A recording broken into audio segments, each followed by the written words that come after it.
नमस्कार, जय हिंद दोस्तों। स्वागत है आपका quick revision classes YouTube channel पर।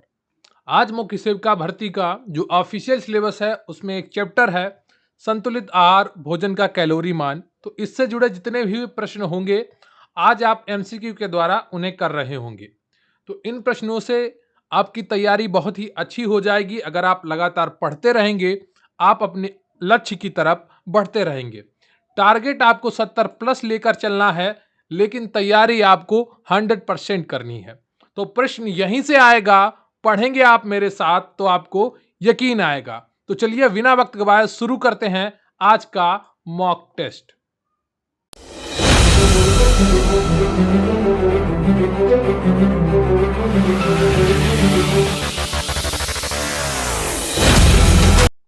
तो इससे पहले कि मैं आपका मॉक टेस्ट शुरू करूं, मैं आपको एक छोटी सी जानकारी देता हूं कि मुख्य सेविका स्पेशल पीडीएफ बैच हमारे चैनल पर चल रहा है, जिसकी फीस मात्र 505 रुपए है। बैच का नाम है मुख्य सेविका गरिमा बैच। इस बैच में आपको सभी क्लासेस की पीडीएफ दी जाएंगी, नोट्स की पीडीएफ दी जाएंगी, 10 फुल पेपर जैसे मॉक टेस्ट और उनका सोल्यूशन भी आपको कराया जाएगा। इनसे आप पेपर से पहले बहुत ही अच्छी अपनी तैयारी कर रहे होंगे, जिससे आपकी सफलता सुनिश्चित होगी।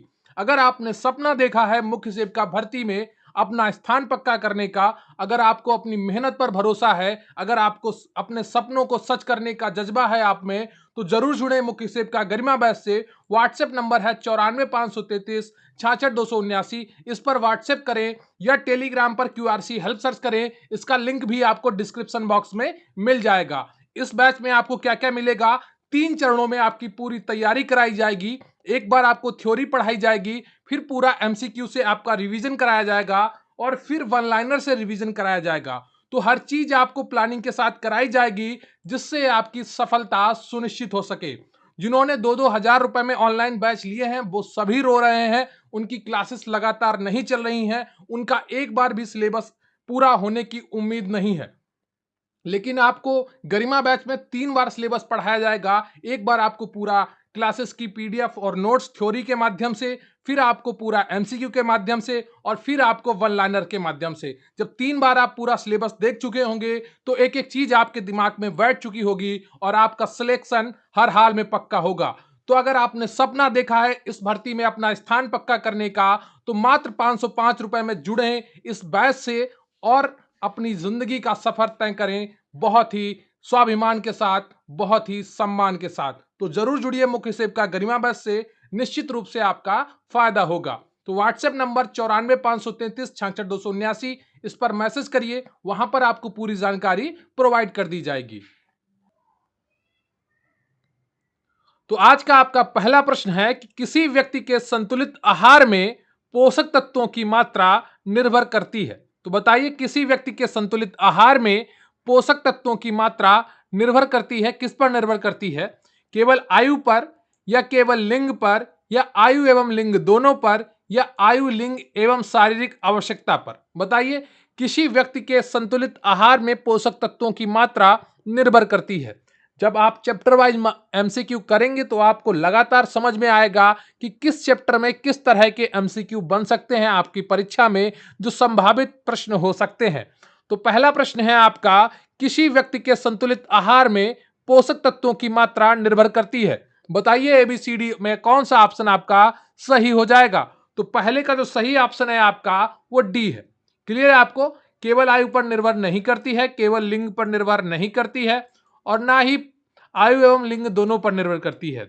वो शरीर की आवश्यकता पर निर्भर करती है, क्योंकि शरीर की आवश्यकता हर परिस्थिति में अलग हो सकती है। कोई बहुत ज्यादा बीमार हो सकता है, कोई बहुत ज्यादा हष्ट-पुष्ट हो सकता है। तो आयु, लिंग एवं शरीर की आवश्यकता पर निर्भर करती है संतुलित आहार में पोषक तत्वों की मात्रा। क्लियर है आपको? डी ऑप्शन आपका बिल्कुल सही है।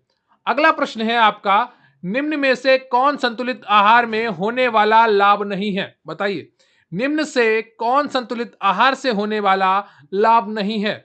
ऑप्शन ए है आपका पोषक तत्वों की पूर्ति, बी है रोगों की से सुरक्षा, और सी है आपका स्मरण शक्ति में वृद्धि, और डी है आपका मोटापा में वृद्धि। तो बताइए एबीसीडी में कौन सा ऑप्शन आपका सही हो जाएगा?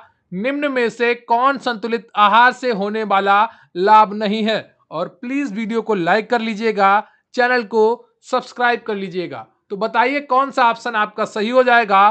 कौन संतुलित आहार से होने वाला लाभ नहीं है? तो दूसरे का जो सही ऑप्शन है आपका वो डी है, मोटापा में वृद्धि। क्लियर है आपको? संतुलित आहार से होने वाला ये लाभ नहीं है। क्लियर है आपको? अगला प्रश्न है आपका, निम्नलिखित में से क्या संतुलित आहार में उपस्थित होना चाहिए? बताइए, निम्नलिखित में से क्या संतुलित आहार में उपस्थित होना चाहिए? ऑप्शन ए है आपका अत्यधिक मात्रा में वसा, बी है अत्यधिक मात्रा में विटामिन, सी है आपका अल्प मात्रा में कार्बोहाइड्रेट और डी है आपका इनमें से कोई नहीं। तो बताइए एबीसीडी में कौन सा ऑप्शन आपका सही है? निम्नलिखित में से क्या संतुलित आहार में उपस्थित होना चाहिए? तो अत्यधिक मात्रा में वसा तो कभी भी उपस्थित नहीं होना चाहिए, तो यह भी गलत है। अत्यधिक मात्रा में विटामिन उपस्थित नहीं होना चाहिए, तो यह भी गलत है।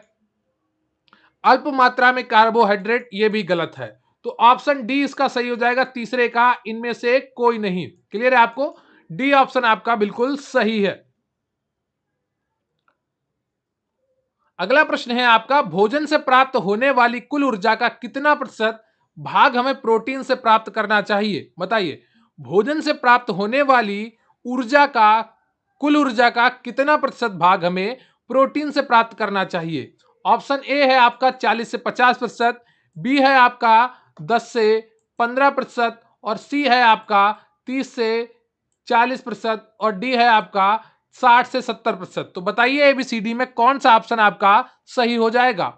भोजन से प्राप्त होने वाली कुल ऊर्जा का कितना प्रतिशत भाग हमें प्रोटीन से प्राप्त करना चाहिए? तो चौथे का जो सही ऑप्शन है आपका, बताइए कौन सा होगा? चौथे का बी ऑप्शन आपका बिल्कुल सही है, 10 से 15%। क्लियर है आपको? 10 से 15% आपका ऑप्शन बिल्कुल सही है।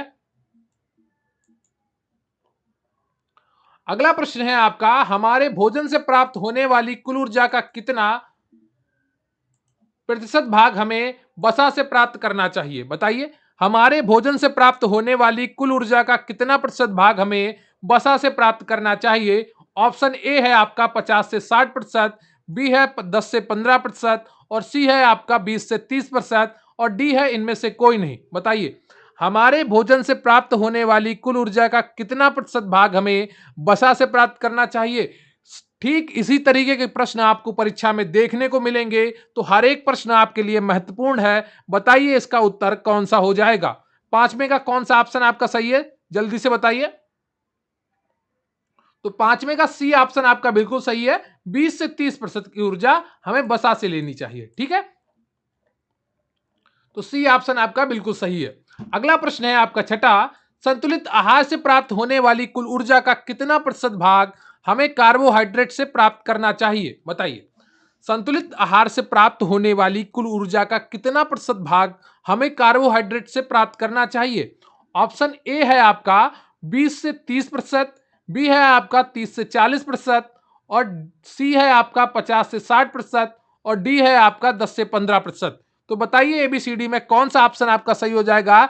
संतुलित आहार से प्राप्त होने वाली कुल ऊर्जा का कितना प्रतिशत भाग हमें कार्बोहाइड्रेट से प्राप्त करना चाहिए? बहुत से प्रश्न आप पहली बार देख रहे होंगे, लेकिन इन्हें देखकर आपको घबराने की जरूरत नहीं है, क्योंकि पहली बार जो चीज देखते हैं वो सबके लिए कठिन होती है, वो सबके लिए अननोन होती है। लेकिन जब आप उसे बार बार करेंगे तो वही चीज आपके लिए बहुत ही आसान हो जाएगी।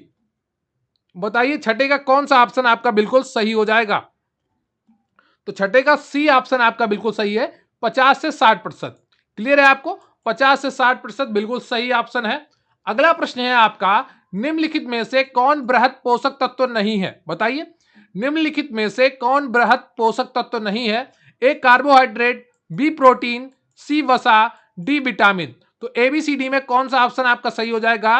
निम्नलिखित में से कौन बृहत पोषक तत्व नहीं है? ए कार्बोहाइड्रेट, बी प्रोटीन, सी वसा, डी विटामिन। तो सातवें का जो सही ऑप्शन है आपका वो डी है। क्लियर है आपको? ये पोषक तत्व तो नहीं होता है विटामिन, ये हमारी रोग प्रतिरोधक क्षमता बढ़ाता है और रोगों से लड़ने में मदद करता है। क्लियर है आपको? विटामिन हमारा पोषक तत्व तो नहीं है। अगला प्रश्न है आपका, निम्नलिखित में से कौन सूक्ष्म पोषक तत्व नहीं है? बताइए, निम्नलिखित में से कौन सूक्ष्म पोषक तत्व नहीं है? ए विटामिन, बी आयोडीन, सी वसा, डी कैल्शियम। तो ए बी सी डी में कौन सा ऑप्शन आपका सही हो जाएगा, जल्दी से बताइए। निम्नलिखित में से कौन सूक्ष्म पोषक तत्व नहीं है? तो आठवें का जो सही ऑप्शन है आपका वो सी वसा है। ये बृहद पोषक तत्व है। क्लियर है आपको? एक बड़ी मात्रा में जो आपका पोषण करता है वो वसा करता है। क्लियर है आपको? ये सूक्ष्म पोषक तत्व नहीं है। तो आठवें का सी ऑप्शन आपका बिल्कुल सही हो जाएगा। अगला प्रश्न है आपका, भारतीय चिकित्सा अनुसंधान परिषद आईसीएमआर ने भोजन को कितने आधारीय खाद्य समूह में विभाजित किया है? बताइए। भारतीय चिकित्सा अनुसंधान परिषद, इसका मुख्यालय कहां पर स्थित है और इसकी स्थापना कब हुई? कमेंट करके जरूर बताइएगा। यही आज का आपका प्रश्न है। भारतीय चिकित्सा अनुसंधान परिषद आईसीएमआर का मुख्यालय कहां पर है और इसकी स्थापना कब की गई थी? इसका उत्तर कमेंट बॉक्स में जरूर बताइएगा। तो आज ये नवा प्रश्न है आपका, आईसीएमआर ने भोजन के कितने आधारीय खाद्य समूह में विभाजित किया है? बताइए कौन सा ऑप्शन आपका सही हो जाएगा। A3, B7, C5, D4। तो एबीसीडी में कौन सा ऑप्शन आपका सही है, जल्दी से बताइए। 9 का जो सही ऑप्शन है आपका वो सी है। क्लियर है आपको? 5 आधारीय खाद्य समूह में विभाजित किया है। क्लियर है आपको? तो वो कौन कौन से हैं? एक तो आपका अनाज एवं उनके उत्पाद हैं। क्लियर है आपको? कौन कौन से हैं? एक आपका अनाज एवं उसके उत्पाद हैं, अनाज, ठीक है। और दूसरा है आपके दालें और फलियां। और तीसरा है आपका दूध, मांस एवं उनसे निर्मित पदार्थ। चौथा आपका फल और सब्जियां। और पांचवा है आपका वसा एवं शक्कर। तो ये 5 आधारीय खाद्य समूह है जिनको आईसीएमआर ने भोजन से विभाजित किया है। तो पहला कौन सा है? अनाज एवं उनके उत्पाद। दूसरा है दालें और फलियां। तीसरा है दूध, मांस और उनसे निर्मित पदार्थ। चौथा है आपका फल और सब्जियां। और पांचवा है आपका वसा और शक्कर। क्लियर है आपको? तो नौवां बिल्कुल क्लियर हो गया होगा आपका। अगला प्रश्न है आपका, अनाज में पाया जाने वाला मुख्य पोषक तत्व क्या है? बताइए। अनाज में पाया जाने वाला मुख्य पोषक तत्व क्या है? ए प्रोटीन, बी कार्बोहाइड्रेट, सी वसा, डी विटामिन। तो एबीसीडी में कौन सा ऑप्शन आपका सही हो जाएगा, जल्दी से बताइए। अनाज में पाया जाने वाला मुख्य पोषक तत्व क्या है? ए प्रोटीन, बी कार्बोहाइड्रेट, सी वसा, डी विटामिन। तो 10वें का जो सही ऑप्शन है आपका वो बी है। कौन सा है? बी ऑप्शन आपका बिल्कुल सही है, कार्बोहाइड्रेट। क्लियर है आपको? 10वें का बी ऑप्शन आपका बिल्कुल सही है।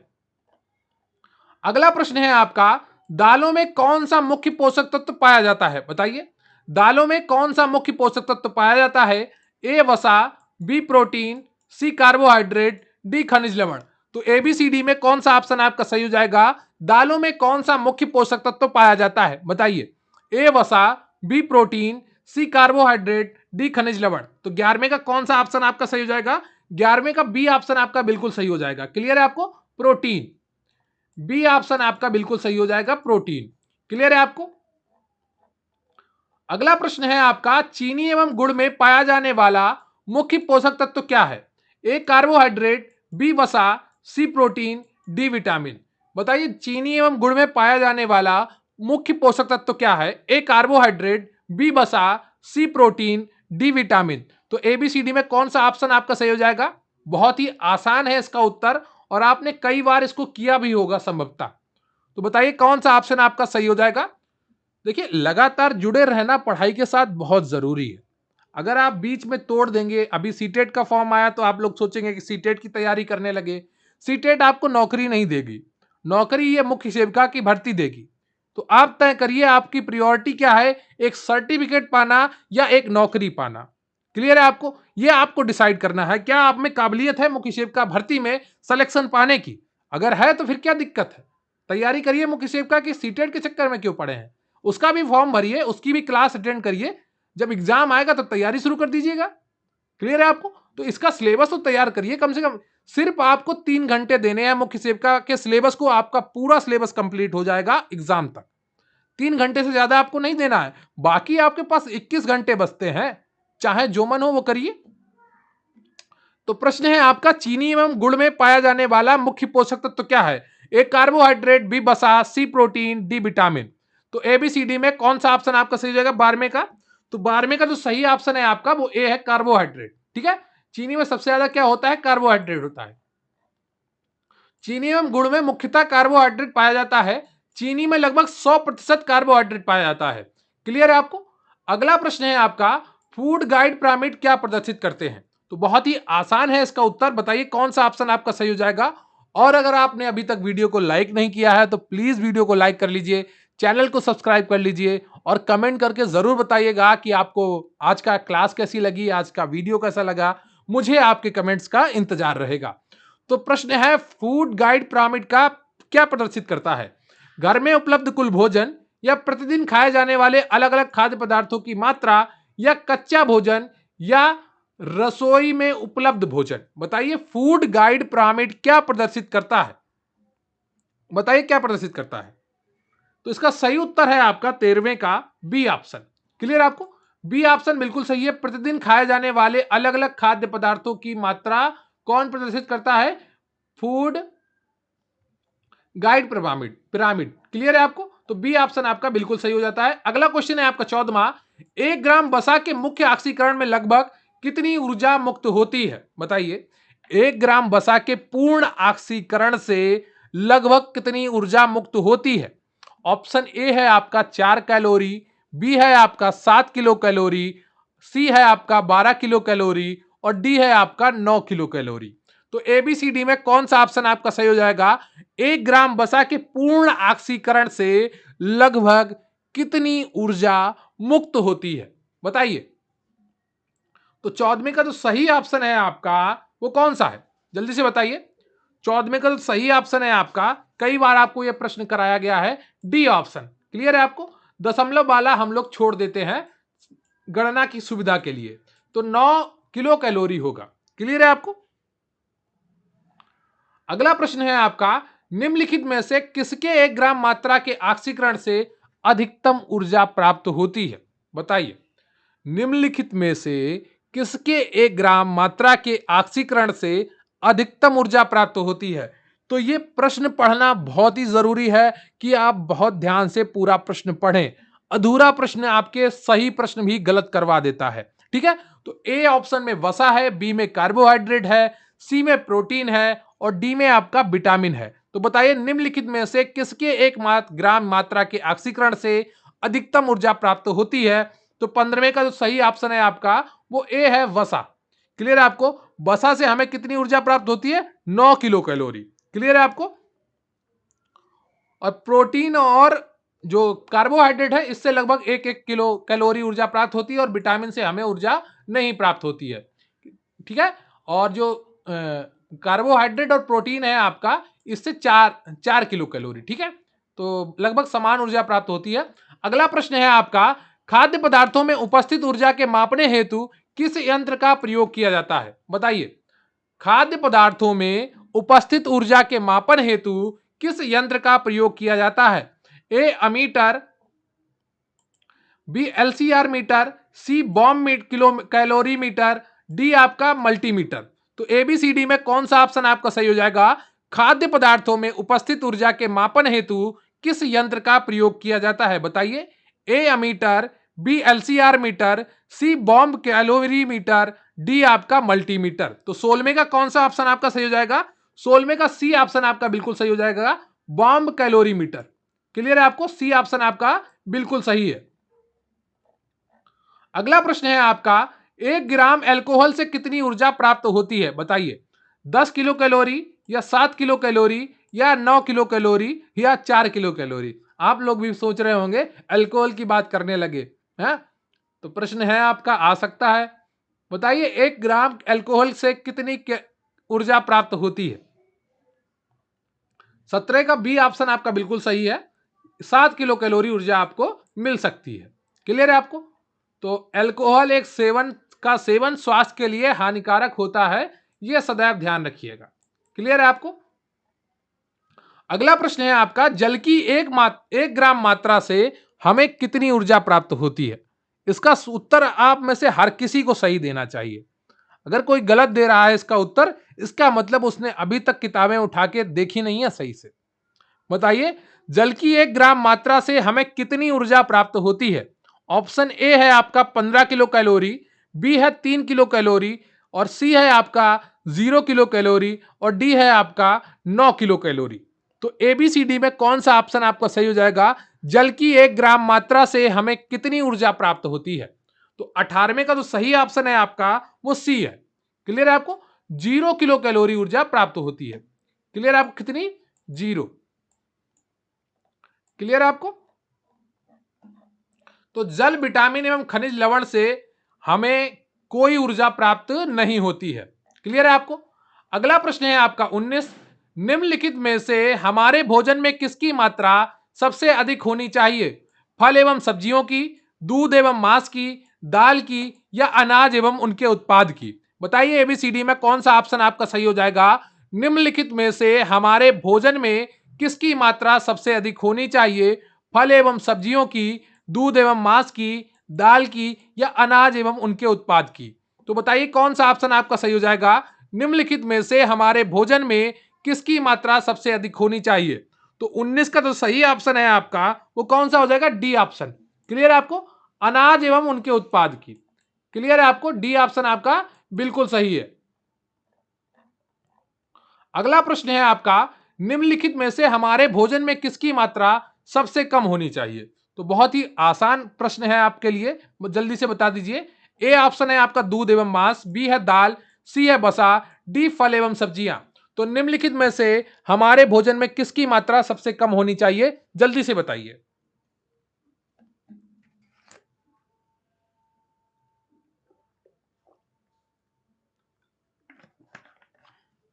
बताइए जल्दी से कौन सा ऑप्शन आपका सही हो जाएगा? देखो, इस प्रश्न को समझने का सबसे आसान तरीका पता क्या है? हमें किसकी सबसे कम आवश्यकता होगी जिससे हमें सबसे ज्यादा ऊर्जा मिलती हो। समझ रहे ना आप? हमें उस चीज की सबसे कम आवश्यकता होगी जिससे हमें सबसे ज्यादा ऊर्जा मिलती हो। और सबसे ज्यादा ऊर्जा किससे मिलती है हमें? वसा से। क्लियर है आपको? तो सी ऑप्शन आपका बिल्कुल सही हो जाएगा, वसा से। ठीक है, सबसे कम आवश्यकता किसकी होती है? वसा की। अगला प्रश्न है आपका 21, ज्यादा शारीरिक श्रम करने वाले व्यक्ति के भोजन में किस पोषक तत्व की मात्रा अधिक होनी चाहिए? ऑप्शन ए है आपका वसा, बी है कार्बोहाइड्रेट, सी है प्रोटीन और डी है विटामिन। तो एबीसीडी में कौन सा ऑप्शन आपका सही है, इसका उत्तर कमेंट करके बताइए। ज्यादा शारीरिक श्रम करने वाले व्यक्ति के भोजन में किस पोषक तत्व की मात्रा अधिक होनी चाहिए? ए वसा, बी कार्बोहाइड्रेट, सी प्रोटीन, डी विटामिन। तो 21 का कौन सा ऑप्शन आपका सही हो जाएगा? जल्दी से बताइए। 21 का जो सही ऑप्शन है आपका वो बी है, कार्बोहाइड्रेट। क्लियर है आपको? बी ऑप्शन आपका बिल्कुल सही है, कार्बोहाइड्रेट। अगला प्रश्न है आपका, बच्चों की शारीरिक वृद्धि के लिए किस पोषक तत्व की जरूरत होती है? बताइए। बच्चों की शारीरिक वृद्धि के लिए किस पोषक तत्व की जरूरत होती है? ए ऑप्शन है आपका विटामिन, बी है बसा, सी है कार्बोहाइड्रेट और डी है आपका प्रोटीन। तो बच्चों की शारीरिक वृद्धि के लिए किस पोषक तत्व की जरूरत होती है? जल्दी से बताइए। 22 का कौन सा ऑप्शन आपका सही हो जाएगा? शरीर के विकास में कौन सी सबसे ज्यादा जरूरी चीज है? बताइए। कौन सा मांसपेशियों का निर्माण करता है? कौन सा ऊतकों का निर्माण में सम्मिलित होता है? बताइए कौन सी चीज है? तो 22 का जो सही उत्तर है आपका वो डी है। क्लियर है आपको? प्रोटीन। डी ऑप्शन आपका बिल्कुल सही हो जाता है, प्रोटीन।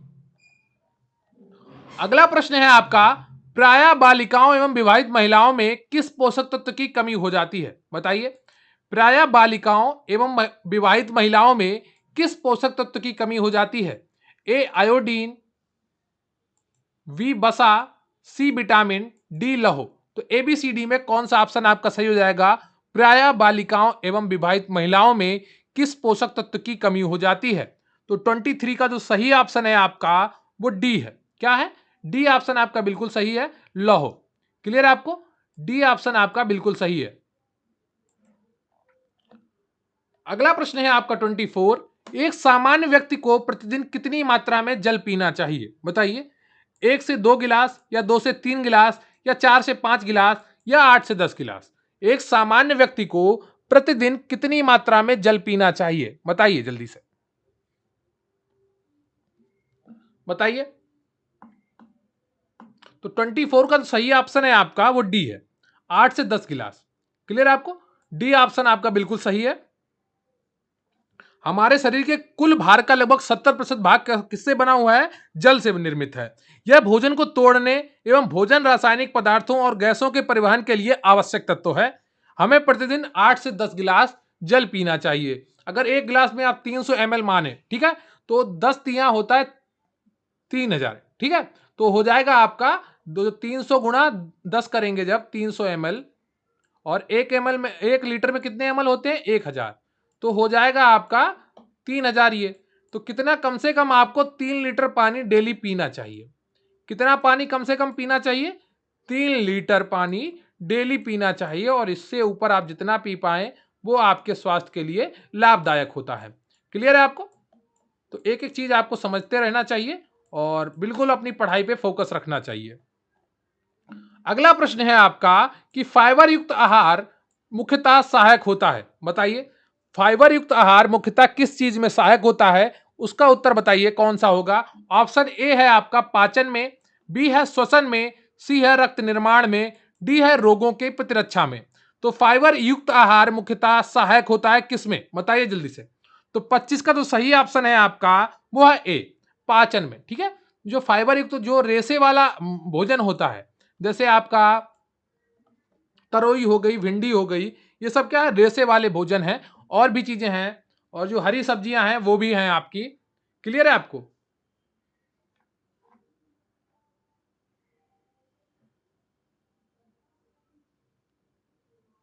तो ये चीजें हैं आपकी। ठीक है, फाइबर युक्त आहार मुख्यतः किसमें सहायक होता है? पाचन में सहायक होता है। क्लियर है आपको? तो ये 25 का कौन सा ऑप्शन आपका सही हो जाएगा? ए ऑप्शन बिल्कुल सही है। अगला प्रश्न है आपका 26। अपने शरीर के वजन बढ़ने के भय से भोजन न करने की बीमारी क्या कहलाती है? बताइए। अपने शरीर के वजन बढ़ने के भय से भोजन न करने की बीमारी क्या कहलाती है?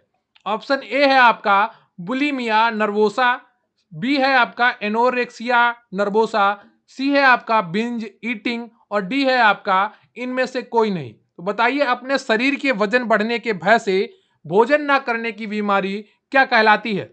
तो 26 का कौन सा ऑप्शन आपका सही हो जाएगा? B option. क्लियर है आपको? एनोरेक्सिया नर्वोसा कहलाती है। बी ऑप्शन आपका बिल्कुल सही है। अगला क्वेश्चन है आपका 27। प्रश्न है आपका, एक व्यक्ति बार बार अधिक मात्रा में भोजन ग्रहण करता है। क्लियर है आपको? क्या करता है एक व्यक्ति? बार बार अधिक मात्रा में भोजन ग्रहण करता है। ऐसे बहुत व्यक्तियों को आपने अपने आसपास देखा होगा, है ना? और वजन बढ़ने से बचने के लिए उल्टी करता है। यह किस प्रकार से ग्रसित है? बताइए। एक व्यक्ति बार बार अधिक भोजन मात्रा में भोजन ग्रहण करता है और वजन बढ़ने से बचने के लिए उल्टी यानी कि वॉमिटिंग करता है, वह किस प्रकार की बीमारी से ग्रसित है? ऑप्शन ए है आपका बुलिमिया नर्वोसा, बी है आपका विंज ईटिंग, सी है आपका एनोरेक्सिया नर्वोसा, और डी है इनमें से कोई नहीं। तो एक ऑप्शन आप पिछली सवाल में आप सही कर चुके हैं, पिछले प्रश्न में। तो दो ही ऑप्शन, 3 ऑप्शन बचते हैं। बताइए कौन सा ऑप्शन आपका सही हो जाएगा? तो 27 का जो सही ऑप्शन है आपका ए है, बुलिमिया नर्वोसा। देखो, वॉमिटिंग का वा और बुलिमिया, ठीक है, तो एक दूसरे से मिल गई है। तो ये आप ऐसे इसको याद रखेंगे। 27 का ए ऑप्शन आपका बिल्कुल सही हो जाएगा। अगला प्रश्न है आपका 28। कठोर परिश्रम करने वाले पुरुष की दैनिक ऊर्जा आवश्यकता होती है। बताइए कितनी होती है? कठोर परिश्रम करने वाले पुरुष की दैनिक ऊर्जा आवश्यकता होती है। ऑप्शन ए है आपका 2000 किलो कैलोरी, बी है 2500 किलो कैलोरी, और सी है आपका 3600 किलो कैलोरी, और डी है आपका 7000 किलो कैलोरी। तो ए बी सी डी में कौन सा ऑप्शन आपका सही हो जाएगा? बताइए जल्दी से, कौन सा ऑप्शन आपका सही हो जाएगा 28 का?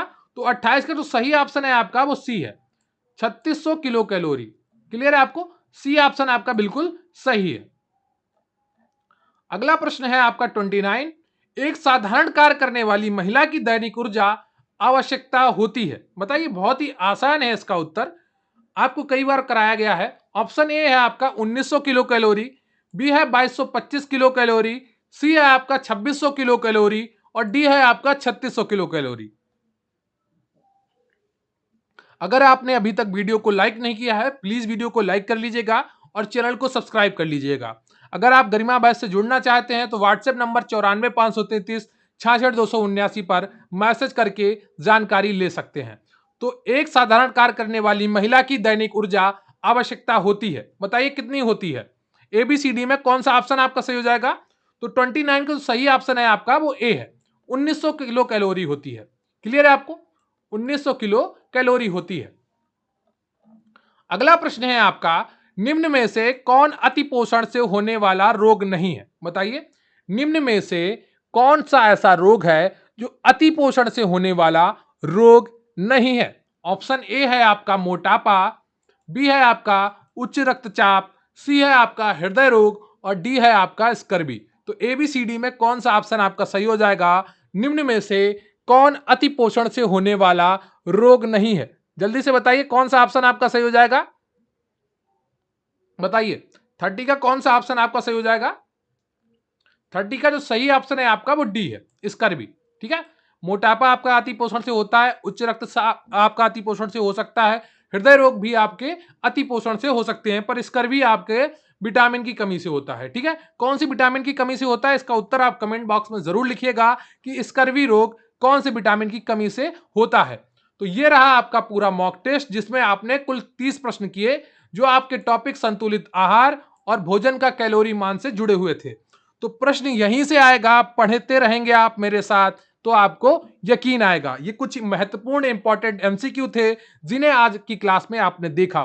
तो कुल कितने आपके एमसीक्यू सही हुए उसका उत्तर कमेंट बॉक्स में जरूर लिखिएगा, और जो प्रश्न मैंने आज आपसे पूछे हैं उनके उत्तर भी कमेंट बॉक्स में जरूर लिखिएगा कि आईसीएमआर की स्थापना कब हुई, आईसीएमआर का मुख्यालय कहां पर है, और स्कर्वी रोग किस विटामिन की कमी से होता है, इसका उत्तर भी कमेंट बॉक्स में जरूर लिखिएगा। और पढ़ते रहिए, लगातार अपनी पढ़ाई को जारी रखिए, कम से कम 3 घंटे तो पढ़ाई करिए ही। पढ़ाई ना करने का समय उसी के पास नहीं है जो अस्त व्यस्त है, जिसके पास कोई प्लान नहीं है, कोई प्लानिंग नहीं है। तो अपने हर दिन को एक प्लानिंग दीजिए, एक प्लानिंग के साथ अपनी पढ़ाई करिए, और मेरी शुभकामनाएं सदैव आपके साथ हैं। प्लीज चैनल को सब्सक्राइब कर लीजिएगा, वीडियो को लाइक कर लीजिएगा। बहुत बहुत धन्यवाद आपका। Thank you very much.